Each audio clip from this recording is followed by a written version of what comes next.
ట్రాన్స్జెండర్స్కి only అమౌంట్కే వాడుతున్నారు, డబ్బులకే వాడుతున్నారు, వాళ్ళకి పెళ్ళిళ్ళు చేసుకోరని తెలిసినాక కూడా మళ్ళీ మళ్ళీ అబ్బాయిలకు ఎందుకు నమ్ముతున్నారు?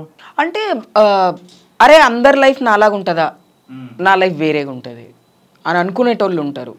అండ్ ఇంకొకటి ఏంటి అంటే 2011లో కమ్యూనిటీ అంటే ఓన్లీ ఎవరికైతే ఫీలింగ్స్ ఉన్నాయో వాళ్ళే వచ్చేటోళ్ళు అప్పుడు.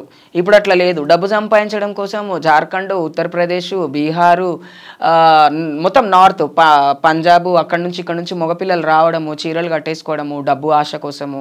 అరే మనం చీర కట్టుకుంటేనే ఇంత సంపాదిస్తున్నాం కదా, కింద మీద సర్జరీలు చేయించుకుంటే ఇంకెక్కువ డబ్బులు వస్తాయని మన హైదరాబాద్ ఒక హబ్ అయిపోయింది, ఒక మనీ మాఫియా లాగా తయారైంది. ఇప్పుడు సర్జరీ చేసేటప్పుడు ఈయన నిజంగా ఫీలింగ్స్ తోటి అవుతున్నాడా, లేకపోతే అబ్బాయి అమ్మాయిగా మారుతున్న టెస్టులు చేయరా? ఒకప్పుడు చేసేటోళ్ళు నాన్న, ఇప్పుడు ఏం లేదు. డబ్బు పడేస్తే ఎవరైనా చేసేస్తున్నారు, అన్ని బ్లాక్లనే.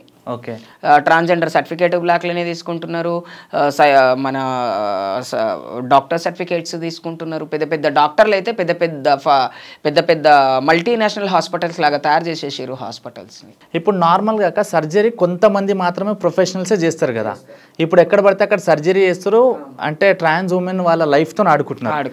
రీసెంట్గా నాకు తెలిసిన ఒక సిస్టర్ కూడా చనిపోయింది వరంగల్లో.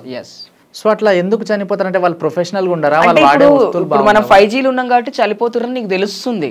మా కాలంలో చాలా మంది చచ్చిపోయారు ఎనిస్థీషియా తీసుకొని బెడ్ మీదనే. ఎందుకు అంటే ఆ సర్జరీ ఎట్లాంటిది అంటే మళ్ళీ పుట్టడమే, మనిషి మళ్ళీ ఒకసారి పుట్టడం. అప్పుడు పెయిన్ఫుల్ సర్జరీస్.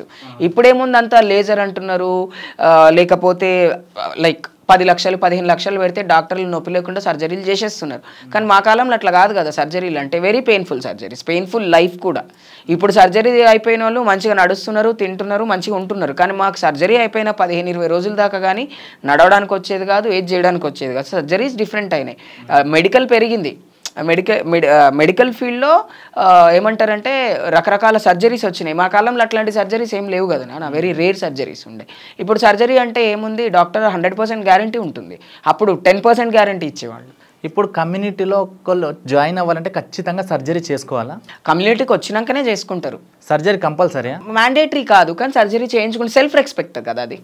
Self respect. నా తొడల మధ్య ఏముందో చూసి నేను నా సెక్షువాలిటీని జెంజర్ చేయకూడదు అని సర్జరీ చేయించుకుంటారు. ఇప్పుడు సర్జరీ అవసరం లేకుండా పుట్టిన వాళ్ళు కూడా ఉన్నారు కదా, సర్జరీ అవసరం లేకుండా పుట్టిన వాళ్ళు ఉన్నారు. కొంతమంది ఏమో సర్జరీలు ఎందుకు చేయించుకుంటారంటే ఇంకా కొంచెం అందంగా అవుతాను, ఇంకా కొంచెం ఎక్కువ డబ్బు సంపాదిస్తాను. కొంతమంది అవుతారు, ఒక్కొక్కరు ఒక్కొక్కలాగా. Surgeries is not mandatory. Supreme court guide lines ప్రకారం సర్జరీ మ్యాండేటరీ కానే కాదు, కానీ చేయించుకుంటుంది. ఇప్పుడు ఇన్ని లక్షలు కూడా ఇచ్చి లైక్ సర్జరీ చేసుకుంటారా అక్క? చేయించుకుంటారు. అంటే అన్ని లక్షల సర్జరీలు ఏముంటుంది, తక్కువ ప్రైస్ దాంట్లో సర్జరీలు ఏముంటుంది? ఏదైనా ఎక్స్పెన్సివ్ అయినా. ఇప్పుడు కొన్ని సర్జరీస్ ఉంటాయి ఎట్లా అంటే మాస్కులేషన్ ఉంటుంది, ఇమాస్కులేషన్ ఉంటుంది, SRSS ఉంటుంది, వజినా ప్లాస్టిక్ సర్జరీ ఉంటుంది, సెక్స్ రియాసైన్మెంట్ సర్జరీ ఉంటుంది, పెరిటోరియం సర్జరీ ఉంటుంది, కొలన్ సర్జరీ ఉంటుంది. చాలా రకాల సర్జరీస్ వచ్చినాయి ఇప్పుడు. నా కాలంలో ఓన్లీ వజినా ప్లాస్టిక్ సర్జరీ మాత్రమే ఉండే 2011-10 ఆ టైంలో ఆ ఒక్క సర్జరీ. ఇప్పుడు ఒక సర్జరీ చేసుకున్న తర్వాత ఇప్పుడు మీరు చెప్పిన సర్జరీలు కూడా చేయించుకోవచ్చా, లేకపోతే ఒకసారి అయిపోతే ఇంకా దానికి మన ఇష్టం, అది మన ఇష్టం. మన దగ్గర డబ్బు ఉండాలి కానీ డాక్టర్ ఏంటన్నా చేస్తాడు. డాక్టర్ చెప్తాడు, ఆ డాక్టర్కి ఏం కావాలి, డబ్బులు కావాలి. డాక్టర్ ఏం చెప్తాడు, ఏం కాదు చేయించుకోండి అనే చెప్తాడు. పెద్దోళ్ళుగా మేము చెప్తాం, ఒకసారి కత్తెర పడ్డాక ఒంటి మీద మళ్ళీ కత్తే పడొద్దు అని.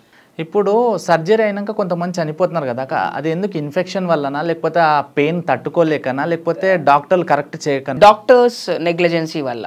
మ్యాక్సిమం డాక్టర్స్ నెగ్లిజెన్సీయే ఉంటుంది. కొంత మన బాడీలో హార్మోన్ బ్యాలెన్స్ కూడా ఉంటుంది, బాడీ సపోర్ట్ చేయకపోవచ్చు కొన్నిసార్లు, అట్లా కూడా ఉంటుంది.